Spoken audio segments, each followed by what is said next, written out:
Perkenalkan, nama saya Suprihati, mahasiswi pasca sarjana jurusan Corporate Communication Blended Learning Program Batch 14 London School of Public Relations.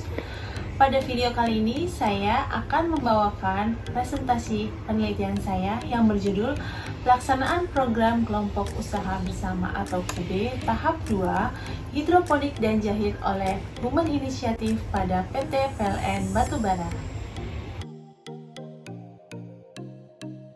PT PLN Batubara adalah salah satu anak perusahaan PT PLN Persero, di mana dalam melaksanakan program CSR-nya yang diberi nama CallCare, tidak hanya sekedar melakukan tanggung jawab sosial kepada masyarakat, PT PLN Batubara juga memiliki program untuk jangka panjang.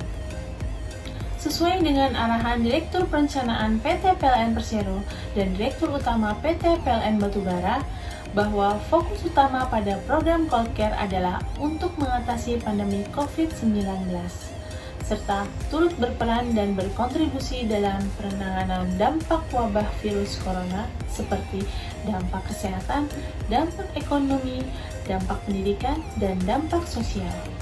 Banyaknya rumah tangga kurang mampu yang memerlukan tambahan sumber penghasilan serta banyaknya usaha yang terdampak pandemi, sehingga KUB adalah salah satu program yang dapat meningkatkan kesejahteraan dan perekonomian masyarakat. Pada program KUB ada dua kelompok usaha, yaitu kebun hidroponik dan usaha penjahitan, di mana ada 30 pelaku usaha yang memiliki indeks kepuasan masyarakat sebesar 87 dengan kategori baik. Ada beberapa tahapan pelaksanaan pada program KUB, yaitu yang pertama adalah penguatan motivasi bisnis, yang kedua pelatihan perencanaan usaha, yang ketiga pelatihan skill usaha, yang keempat pemberian modal usaha, yang kelima mentoring bisnis, dan yang terakhir adalah pendampingan. Program KUB Hidroponik dan Jahit telah mendukung program SDGs atau Sustainable Development Goals yang terletak pada poin pertama, yaitu menghapus kemiskinan, poin kelima yaitu kesetaraan gender, dan poin ke-8 yaitu pekerjaan yang layak dan pertumbuhan ekonomi. Dari latar belakang yang sudah dijelaskan, maka dapat disimpulkan ke dalam analisis SWOT yang terdiri dari 1. Strength atau kekuatan. Dalam hal ini, PT PLN Batubara bekerjasama dengan Human Initiative, di mana KUB menjadi program binaan PT PLN Batubara. Yang kedua, weakness atau kelemahan. Jumlah penerima manfaat pada program KUB baru mencapai 25 orang. Dari kondisi tersebut bahwa masih kurangnya promosi dalam memasarkan produk. Yang ketiga adalah opportunities atau peluang. Program KUB memberikan peluang kepada para penerima manfaat sehingga menghasilkan keuntungan yang dapat memenuhi kehidupan sehari-hari para penerima manfaat. Yang keempat adalah threats atau ancaman. Dengan adanya banyak kompetitor dari produk yang dihasilkan oleh program KUB Hidroponik dan Jahit, yaitu KUB Hidroponik menerbitkan atau menghasilkan kangkung hidroponik dan KUB Jahit menghasilkan masker, misalnya untuk penjualan sayuran pada aplikasi Sayurbox serta penjualan jenis masker pada aplikasi e-commerce. Dikutip dari Smith 2002 dalam bukunya yang berjudul Strategic Planning for Public Relations menjelaskan bahwa untuk menentukan suatu communication objectives dapat diukur dengan menggunakan metode SMART. Berikut adalah SMART Objectives program KUB Hidroponik dan Jahit. Yang pertama adalah spesifik. Spesifik itu terdiri dari 5W1H. SMART yang kedua adalah measurable.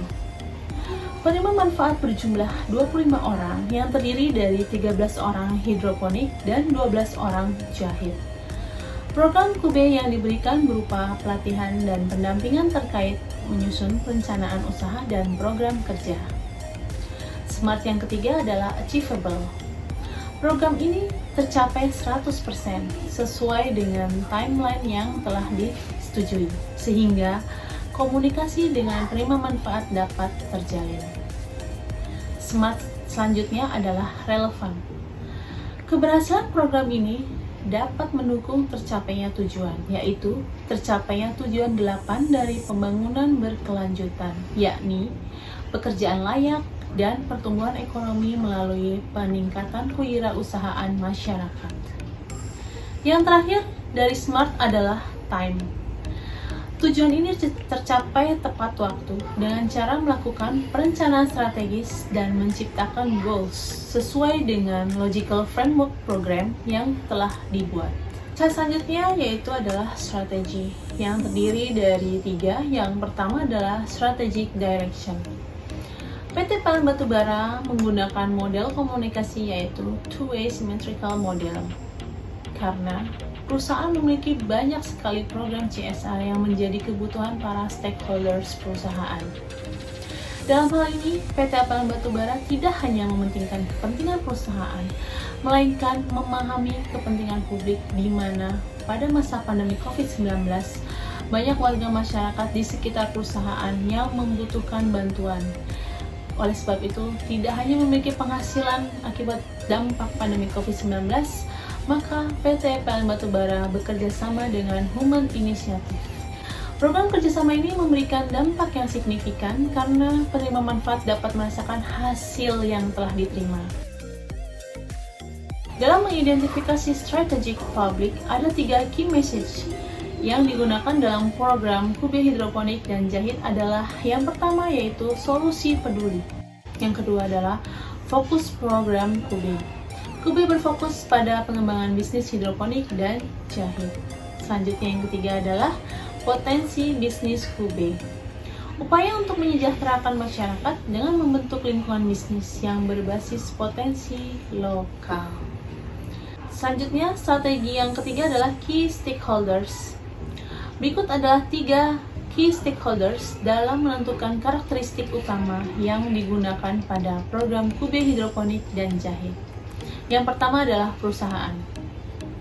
PT PLN Batubara sebagai perusahaan yang memiliki program CSR UMKM yang telah bekerjasama dengan Human Initiative dengan memberikan bantuan modal kepada penerima manfaat melalui program Kube Hidroponik dan Jahit. Sikap selama ini PT PLN Batubara dalam hal ini menyambut baik sekali adanya program Kube karena Kube menjadi salah satu program UMKM andalan sesuai dengan program CSR yang dimiliki oleh PT PLN Batubara.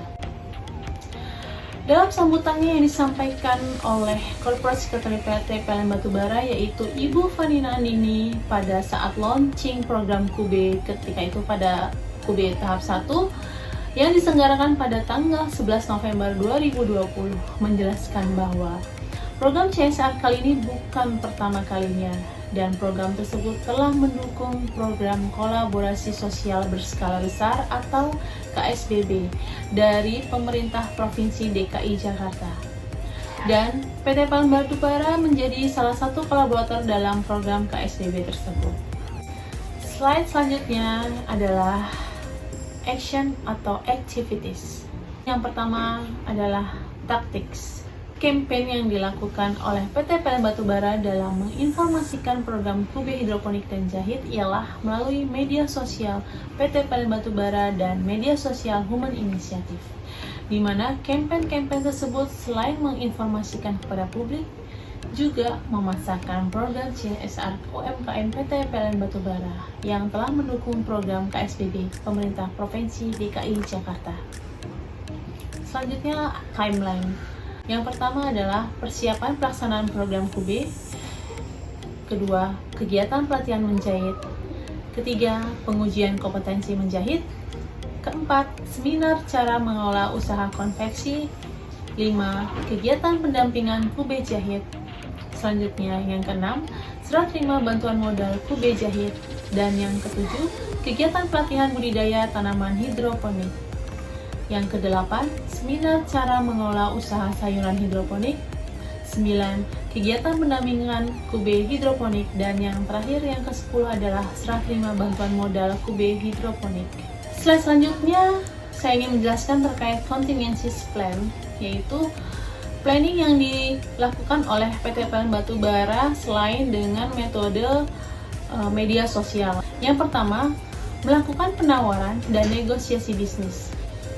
Kubi hidroponik memerlukan pendampingan teknis dalam proses mendapatkan calon pembeli. Yang kedua, membuka dan mengoptimalkan toko. Yang ketiga, menyusun sistem pencatatan keuangan lembaga usaha tani skala mikro. Kubi hidroponik dan jahit perlu didukung penuh oleh pendanaan yang jumlahnya mencukupi untuk bisa mencapai target kapasitas produksi yang memenuhi skala ekonomi. Teknik pengolahan data ini untuk mengetahui nilai indeks kepuasan masyarakat atau biasa dikenal dengan IKM, di mana rentang nilai yang digunakan adalah angka 1 sampai dengan 4. Maka rata-rata nilai tertinggi adalah 4, jika semua responden penerima manfaat menjawab angka 4 semua. Tetapi jika memiliki skor rata-rata terendah adalah 1, maka semua responden penerima manfaat menjawab angka 1 semua. Evaluasi terkait kegiatan usaha dari program hidroponik dan jahit adalah secara garis besar. Program Kubi di Pengadegan Jakarta Selatan ini memiliki nilai yang baik dan telah berjalan cukup baik. Namun, dengan adanya sedikit kendala terkait kondisi yang masih dalam pandemi COVID-19, maka untuk mengisi waktu luang penerima manfaat menyesuaikan kembali dengan narasumber pengisi pelatihan untuk terus mengadakan pelatihan dan pendampingan dengan tujuan untuk meningkatkan karya inovatif agar dapat bersaing dengan kompetitor lain di luar sana pada saat pandemi COVID-19. Tahap evaluasi ini memiliki tujuan adalah untuk mengetahui adanya kekurangan dari program Kubi yang dilakukan, sehingga dapat diperbaiki terutama terkait testimoni dari penerima manfaat yang dapat meningkatkan perubahan yang positif dari program Kubi hidroponik dan jahit. Berikut slide selanjutnya adalah terkait kegiatan atau aktivitas yang dilakukan oleh 25 orang penerima manfaat Kubi hidroponik dan jahit dimulai selama pada saat launching Kubi hidroponik dan jahit sampai dengan hasil panen yang telah dihasilkan, yaitu berupa sayuran kangkung dan masker yang berhasil dijual. Berikut cuplikannya. Demikian rangkaian penelitian saya. Semoga apa yang telah saya sampaikan dapat memberikan manfaat untuk penelitian selanjutnya. Terima kasih saya ucapkan atas perhatiannya. Sampai jumpa.